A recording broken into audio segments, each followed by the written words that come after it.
This episode of the Crush It Podcast is brought to you by La Jolla Sunglasses. La Jolla Sunglasses make you instantly cooler in front of all your friends. It's spelled like La Jolla, but it's actually pronounced La Jolla.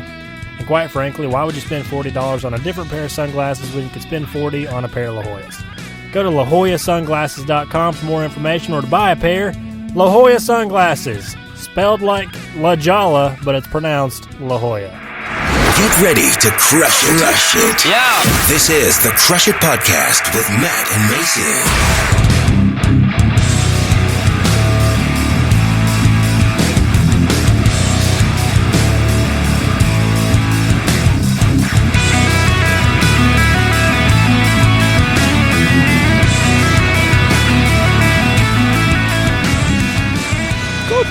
All right, guys, welcome back to the Crush It Podcast. I am Mason Burchett. I'm here with my co-host, Matt Davis. Hello, welcome back. So we want to thank everybody for tuning in to the last episode of the podcast.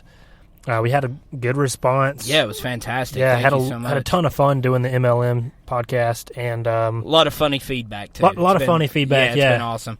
It's been awesome. A lot of people. It's been interesting to see how many people have kind of shot you messages saying, hey, don't be mad. But I had a guy text me and say, hey, don't be mad, but I'm with Mason on this one. Right. And, guy. I let him know that, you got to love people no matter how wrong they are, which is why we're still doing a podcast. Yeah, exactly. Because that's what you got to do as a person. But yeah, we had a lot of fun, and we're going to keep rolling today. A little less heated topic, but still a topic where I think me and you who knows where it goes. It could go anywhere from here. But it's still a topic where me and you are a little polarized, and not in a heated way. I'm an introvert. You're an extrovert. So by nature, I'm timid. I'm the guy that uses the self-checkout line so I don't have to talk to the cashier. Right. I exclusively use the Chick-fil-A app so I don't have to talk to the person at the drive-thru as much. Like, I'm that kind of guy. Right. And so today we're talking about... wait. As opposed to Matt, who coming talks in to everybody. mouth first. Literally, this is the second take of this part because Matt's mouth continually... You hear me before you see me. Falls down the stairs. Yeah, so today we're talking about communication. You're going to take my line right here in am. front of all of our subscribers. Right here in front of God and everybody. You're going to take my line. You heard it here first, guys, on the Crush It Podcast. Today we're talking trademark Matt Davis. Today we're talking about... Can I get a word in here? Today we're talking about communication, which we need more of. Apparently. We're talking about communication as far as networking, building your personal brand, and... just who you are, and personal development. Absolutely. When we talk about networking, a lot of people think instantly about sales, going to conferences and sales meetings, and all that sure is part of networking. Absolutely. But not necessarily what I'm talking about. I had a brief stint in sales, but the majority of my career has been either in operations management or now marketing and development. Right. But quite honestly, a lot of the best opportunities that I've had have been from my circle of influence, my network. Absolutely. And some of the largest missed opportunities that I've had have been from opportunities that I failed to network in the right way. And, you are a lot more involved in sales than I am, and quite frankly, you're a lot better at building connections than I am too. So why don't you dive in just a little bit, Matt, on maybe how you've done it, but maybe how somebody coming from my angle that is more of a natural introvert, right? Even if they're not in sales, can kind of break out and start building that circle of influence. Absolutely. Well, and let's start. And I will say this: we'll get into a little bit, maybe some helpful tips and things like that.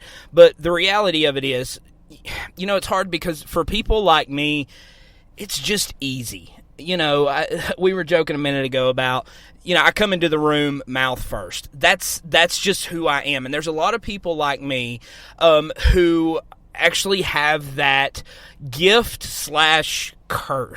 Because if we're honest, that the mouth that has helped me to have some success in sales is the same mouth that has gotten me into a lot of trouble growing up.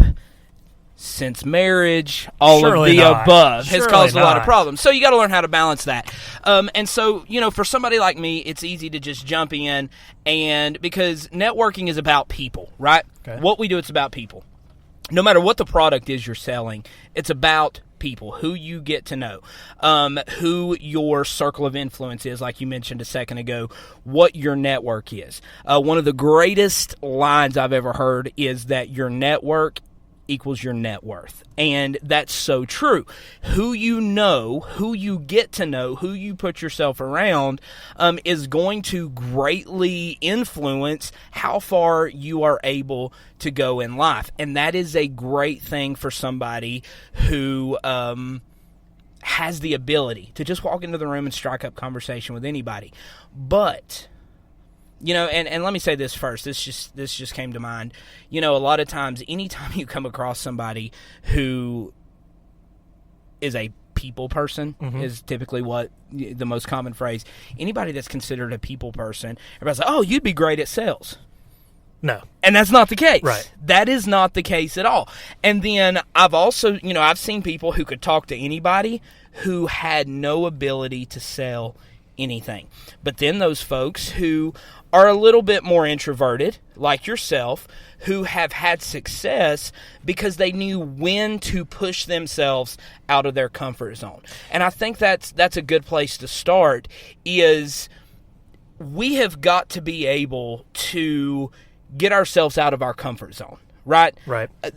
Our comfort zone, as a matter of fact, on the front of my phone, I've got a screensaver that says your comfort zone is your enemy, because I need that reminder every day. So me talking to people is a very comfortable thing, but there are other things that I have to work on to push myself out of my comfort zone.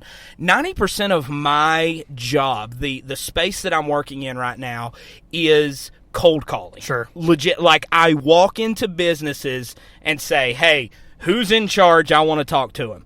Listen, even for somebody who is good at talking to people, I hate doing that. Right. Can I be honest with you? Like, Right. I hate doing that. That is not fun. And people who have fun doing that probably got some mental issues, to be honest with you. Exactly. Because that's just horrible. So you got to push yourself out of your comfort zone. So for a person who is more introverted, you got to know when to push yourself out of that comfort zone and talk to people. That doesn't mean that you need to go into a full-time sales position, because that's not for everybody. But I think if we were to really dig in, Mason, and dive into your career, even with your current company, Sure. from where you started to where you are now on a corporate level, we would be able to trace back these times that you kind of pushed yourself out of your comfort zone, Right. and made connections with the right people. Yeah, backing up just a little bit to when you were talking about the misnomer of people saying you would be good at sales. Right. I think that does a disservice to people that aren't in sales and kind of gives them an excuse to not network. Because, Absolutely. for instance, in the field that I'm in, before I was in marketing and development like I am now, I was in operations management. So, again, not directly sales related. So there's not a lot of motivation to go to that Chamber of Commerce meeting or to go to that HBA meeting, because I'm not directly selling them anything. I mean, it's not Absolutely. like that connection is directly affecting my wallet. Right. So it's a lot easier to say, I'm going to pass on this one or I'm going to pass on that one, and to go home and read a book or whatever. Right. But Have you ever done that? occasionally, once or twice. Okay. But passed on the meetings, absolutely. I passed on the meetings. Okay. Read the book. But, we'll to talk go about home reading the book. and to go, it depends on if it's baseball season. Exactly. If the Braves are playing, probably not reading a book. But yeah, it's a lot easier if it's not directly affecting your wallet to pass on making those connections. Right. But looking back now, and not necessarily knowing where my career was going to land me, I see how important it was to make those connections, because Absolutely. a lot of those connections I made back in my operations management days are useful right now in my marketing and development days. Yeah. Yeah, and, it's funny to hear you say that, because another thing, and maybe this is a little bit of a rabbit trail, maybe we're kind of getting off track a little bit, but I know you can bring us back here in a second. But you making that statement, connections that you've made in the past are now kind of made full circle and helping you in the position you're at now. I've got a guy that I've worked with quite a bit, who makes statements all the time, and just one of the things he throws out is don't burn bridges, don't burn bridges, don't burn bridges, because so often, whether it is in the corporate world, whether it's in just a 9-to-5 warehouse situation, sales, when we leave a job, man, we just burn that bridge. We just leave it behind, But listen, just because something didn't work out with one company doesn't mean that there's not going to be an opportunity down the road to take advantage of that network. Right. I have got phone numbers in my phone that I will never delete. Right. I mean, guys I've not talked to in years. One in particular who I made a connection with years ago on a very small level, but I was able to connect with him in such a way that I got his personal cell phone number, and at that time we had texted some. I've not talked to him in probably 6 years, but I have got his name and phone number in my phone because I don't know. There's going to come a time, this is a high-level guy who at some point I may be able to reach out to him and reconnect with him on a level that would be beneficial to both of us. And that's just about, building your network's not always about what's happening right now. Exactly. It's a long-term play. Yeah, so I was actually about to say that very thing and expound on that a little bit, because for a short-sighted person, you would think, this would be a good person to know because I might need what they're doing right now one day. Right. But thinking bigger than that, you don't know where you're going to end up, but you don't know where that person's going to end up either. Absolutely. And what they're doing later might be completely different from what they're doing now, and you might need what they're doing later. Yeah. Later. Yeah. And here's the thing, too, and if you're not careful, if this is something that is kind of new to you, because honestly, this is not one of those things they teach in school, and it's not something that in most cases your parents sit you down and talk to you about, right? This is something you kind of learn as you go. And so if this is something that you're kind of hearing for the first time, don't let this in your mind as, well, they're talking about how to use people.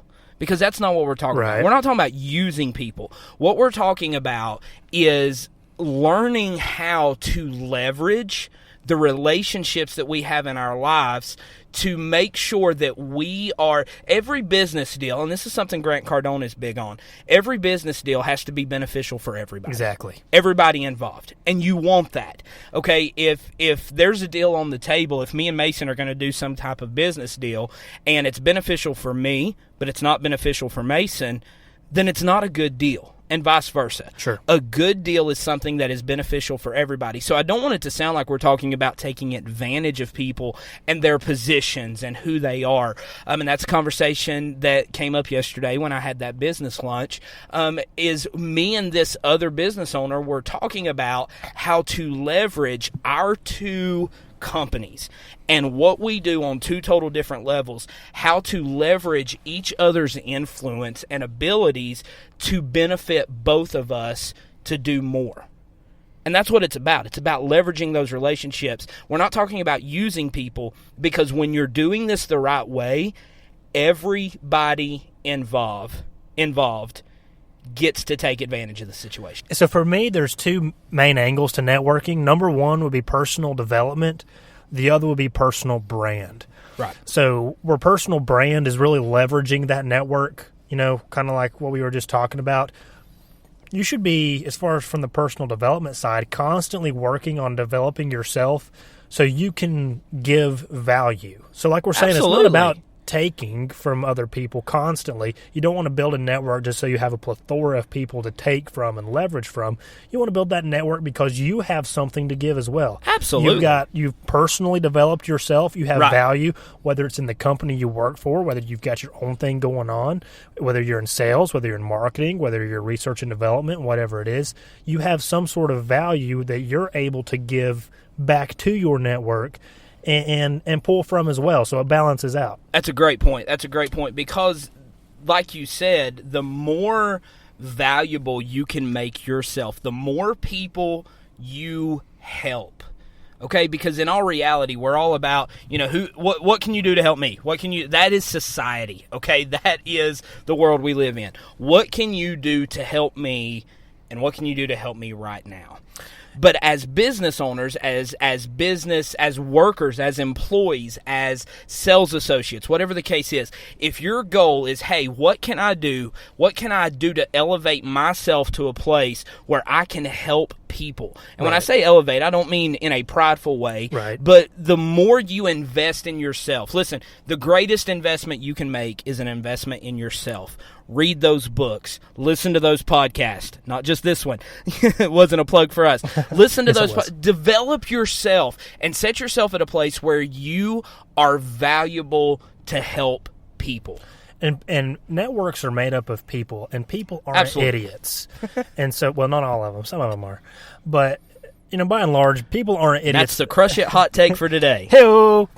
But networks are dynamic, and if all you ever do is feed off of your network and never give back to it, it's not going to be long before your reputation is going to be damaged as the guy. And you're going to lose that network. You're going to lose the network. Right. So, again, part of building a network isn't just shaking somebody's hand, but it's actually developing a relationship with a person, a lasting relationship where you give value and receive value. That's the whole idea behind building a network. Almost like you're building a team.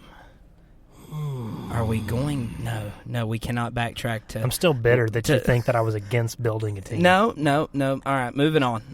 Yep. So, but that's so true. That's so true, because if you are not as valuable to those around you as you expect them to be to you, then it's never going to last. It cannot be beneficial to everybody involved, and that's where the line has to be drawn. Is that when you are networking, the more people you help, the more money you make. And I know that, people like, what, you're talking about making money? Well, why do you go to work every day? To make money. Make money. And listen, there is so much bad talk about money. Why? Why is that? Because here's the thing. And one of the greatest phrases that I have heard, and I love this, is it's not about the money, it's about freedom. Because here's the thing, money brings freedom. Now, we know that we cannot people have ruined their lives by making money a priority over more important things in their life. And we would never advocate for that. Right. You do not sell out your family for money. You do not sell out those type things just to make $1, okay? But when done the right way, when prioritized the right way, I know that, people say money don't make you happy. Well, neither does being broke. Right. Being broke is not a happy thing. You do need to be content and thankful for what you have. Okay, you know what? I shouldn't have said that. You do not need to be content. Contentment is where we really I'd rather be broke and happy than be rich and miserable. I'd rather have money and not be miserable. Right. I'd rather be happy and have money. And newsflash, that is possible. That can be done. And to say that it cannot is damaging a lot of people. Me and you are from the religious community, and I think one big misnomer in our community, the church community, is that the love of money is the root of all evil, and a lot of people leave out the love part, and they just think money is the root of all evil. Exactly. It's not the root of all. But here's a newsflash. I've met a lot more broke people who loved money exactly a lot more than the more wealthy community did. See, almost everybody that is living week to week will grumble and complain about living week to week. Yes, Lord. But 100%, there's a common denominator from people that do not live week to week. 100% of them have enough money to not live week to week. Exactly.